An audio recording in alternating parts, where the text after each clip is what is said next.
All right, let's talk about money. Money 101. I had someone ask if I had recorded any videos on this topic, and to be honest, I haven't yet, so I wanted to remedy that. I've written about it a bit, but I did want to put out a video that could explain kind of my thoughts on money and tracing the evolution of money through time, because I think a lot of times we view money in the present day context without understanding where it came from. And by understanding where it came from and what it was created to do, we can have a much better understanding of how to position ourselves around it in the present day. So let's go back to the beginning of humanity. When humans were first humans, let's take a look at what society looks like. They tended to be nomadic. They were in small groups. They traveled around. There was no such thing as money. They would hunt and gather the resources they needed in a given area, and then they would move on to a different area. And the whole group would kind of split off duties based on their skills.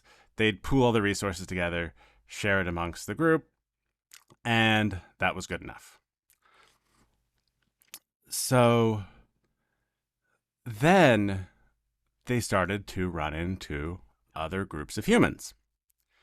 Now, as we kind of hit this point,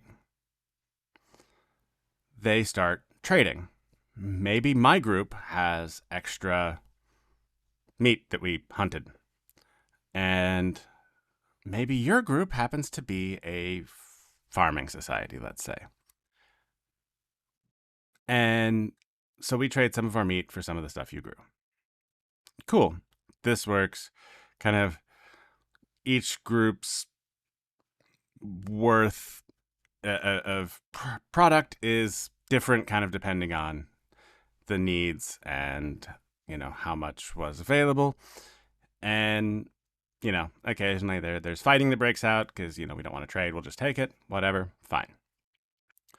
Now, trade works up to a point, but what happens if, my group has a lot of extra meat and your group has a lot of grain, but I don't need grain right now,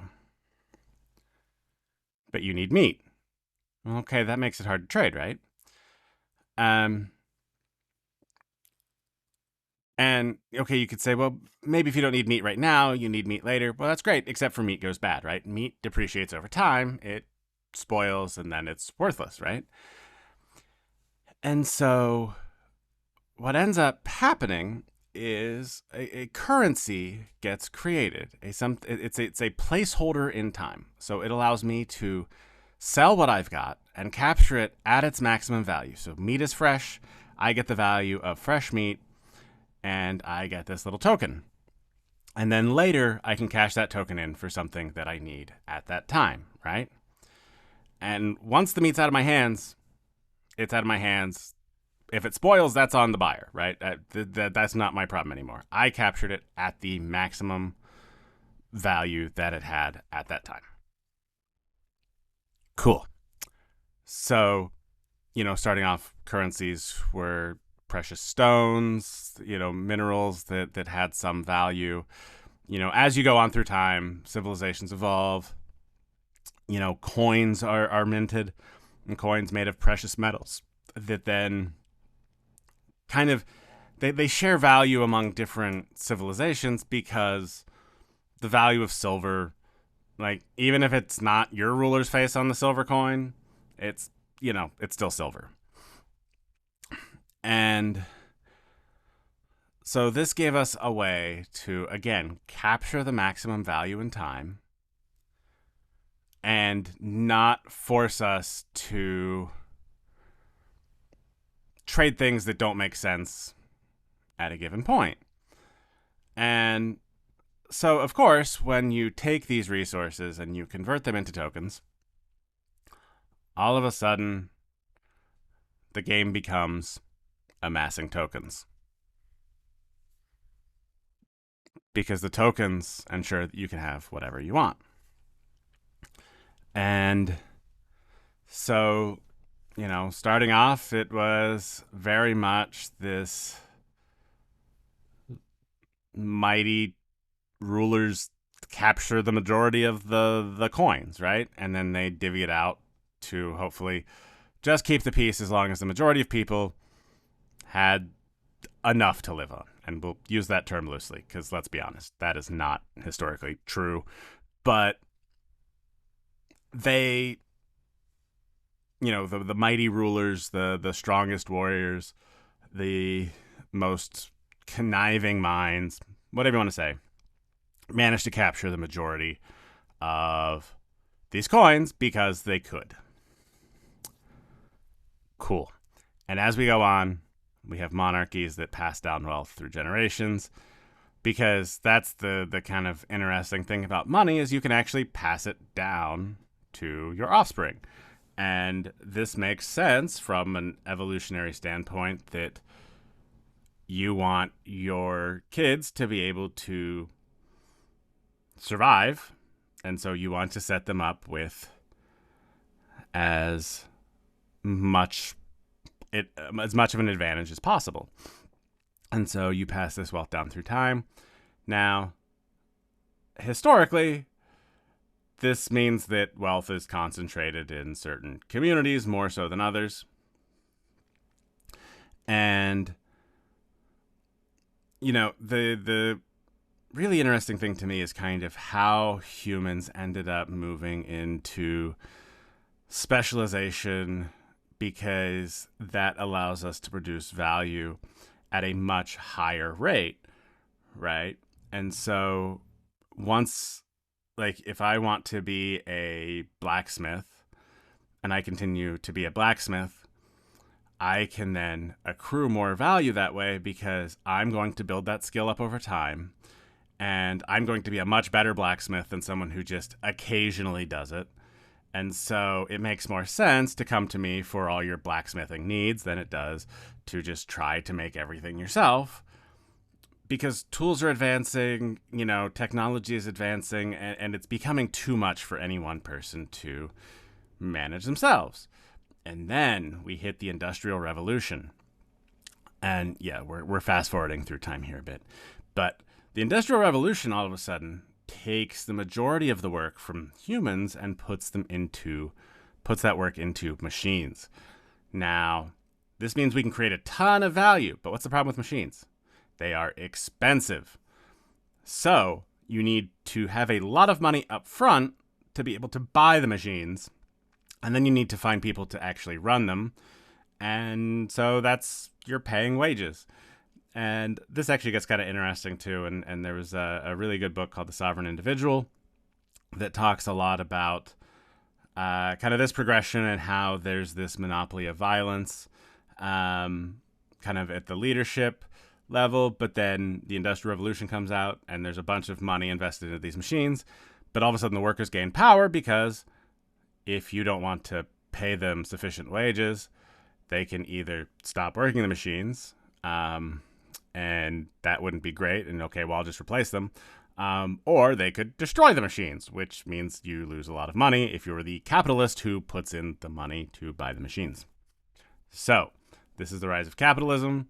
We start seeing workers gaining rights because they are able to actually exert violence on these machines, this capital, right? So it's people fighting the capital.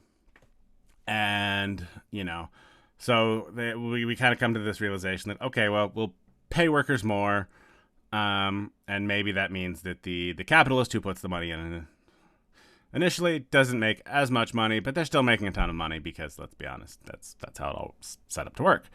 And there has to be that incentive, because otherwise, if there's not the incentive to put in that capital now and make more money over time, then nobody will buy the machines, and we won't be able to increase production. So we're back to money and time, except now, instead of maximizing the value of something now that's depreciating over time, we're putting in money now and saying this is going to gain over time. So that's an interesting flop from where money started. And so now we're at this point where, okay, we're putting in money and we're investing it. Investing is a good word. So we're putting in that capital now with the belief and the hope and the planning to make it worth more later. So we're going to put some money in now and it's going to come out bigger. And that is the idea of capitalism in a nutshell. You put in money where it can grow over time. Cool. And then the computer was invented. Now, this is all of a sudden very, very interesting because as machines who are in these factories are run longer and longer, they end up depreciating over time. They have maintenance costs. They, will break down. They'll need replaced. Newer technology evolves. Okay, you replace that. Cool. But there's this cost over time that increases. So, the value of that machine goes down over time. That's depreciation. The most common form of this that you hear about is you buy a brand new car, you drive it off the lot, and it drops 20% in value, right? That's that kind of instant depreciation that we use to illustrate that idea.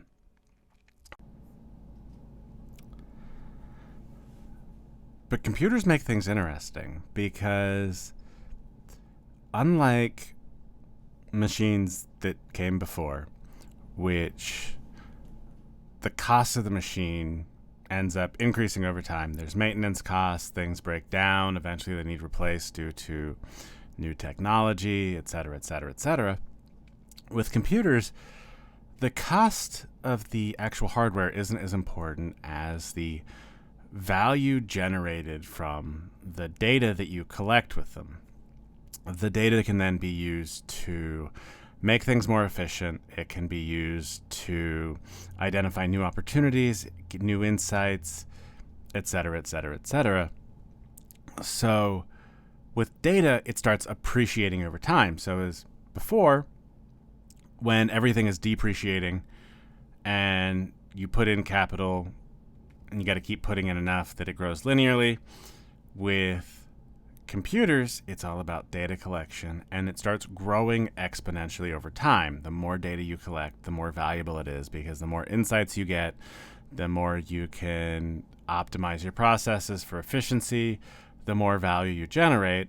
And right now, all of this value generation is being put on the employees of the businesses, so the capital is being invested in some of the hardware. It's a lot of it is going toward the top strategic planning, but the burden of actually increasing the productivity is going to the average everyday worker, who is then forced to learn, keep up. And while the top of the economy is growing exponentially because of these productivity increases, because of this value creation increase, a lot of times the individual employees are growing linearly. Their wage is growing very, very slightly over time, maybe 2% a year if you're lucky. And this was kind of my experience as a software engineer. And so over time, I would have to move jobs in order to capture the value that I was creating from all the time I spent learning new technology and all of this. And what I realized is the further away you get from this value creation, the less and less of that you see. And so as an employee, you're not going to be satisfied with being part of a machine that's growing exponentially while your value is only increasing linearly. And so this is really where we see this divide happening in the market. And for example, there's the website What the Hell Happened in 1971. And what it doesn't realize is that's really where we start to see the benefits of computers increasing the value production at the top end of the market. And so from where it was converging over time to kind of come to this middle ground where the bottom is living a decent life and the top is living still a fairly extravagant life, but it comes into this balance. All of a sudden, there's this divergence in the economy because the top is growing at an exponential rate and the bottom is only growing at a linear rate. And so because of that, the pressure actually forces the bottom to not grow but shrink because of the amount of value being created. The people at the bottom are not capturing that. And so a lot of it was focused on you need to invest in the stock market because that's what's growing exponentially. And by doing that, you can hopefully have enough money to retire. But that's not the case anymore because people don't even have enough money to invest in the stock market. Companies that they work for aren't giving them ownership like they used to. So it used to be you would work 20, 30 years at a company. You would have some sort of ownership stake in that company that would cover your pension so that when you retired from that company, you'd be able to live a comfortable retirement. And that was all fine and dandy. And then companies realized that, we don't really need to do that. We'll just, pay a little bit of money and you'll be fine with that. And as the people at the top invest money, they'll end up growing that exponentially and they'll have a fantastic life and they'll be able to make that number go super high up and everybody will be happy except for the guys at the bottom. But we don't really care about them because they don't really matter. We're the ones creating all the value. And that is not a healthy way to do things. And so we need to start thinking about a value-based economy as opposed to a wage-based economy, because the wage-based economy is not going to be sufficient.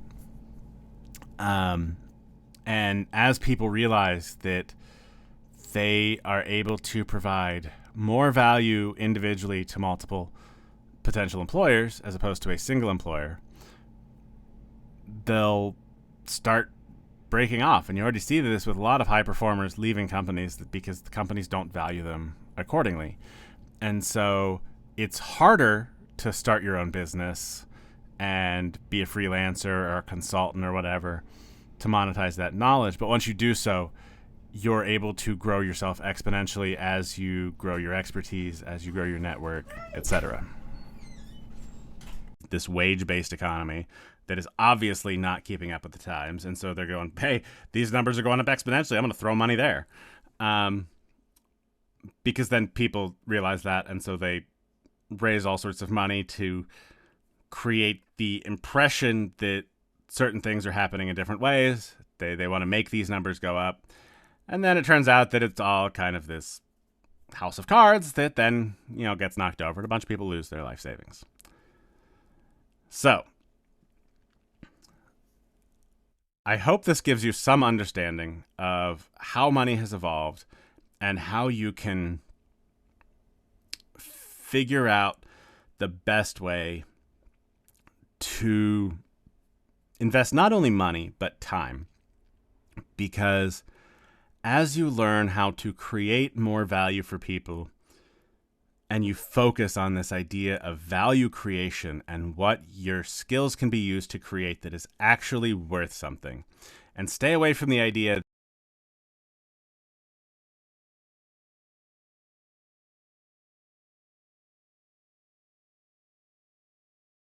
is where you stand the chance to make an absolute ton of money, because most people are focused on all of the noise around it, not focused on the fact that new tools are coming out every single day that make